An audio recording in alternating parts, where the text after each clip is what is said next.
Hello everyone, welcome back to this channel. In this video, I will show you the easy and clear steps on how to disable Auto Start Microsoft Teams on computer.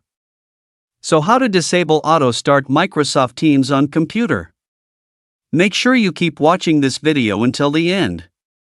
Let's get started right away. Firstly, just go straight to Microsoft Teams on your computer or laptop. And this is the initial display on Microsoft Teams. To disable Auto Start Microsoft Teams, just point the cursor to the upper right corner of the screen. Here there is a three-dot icon. And tap. Here a scrolling menu will appear. Tap the Settings menu. Now here it is in the Settings menu. Enter the General menu.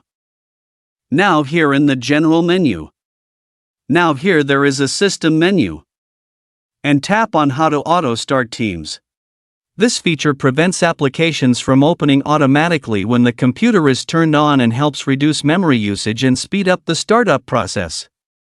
So that's it, the tutorial how to enable Auto Start Microsoft Teams on computer. Thank you for watching. I hope this video is useful. See you in the next video.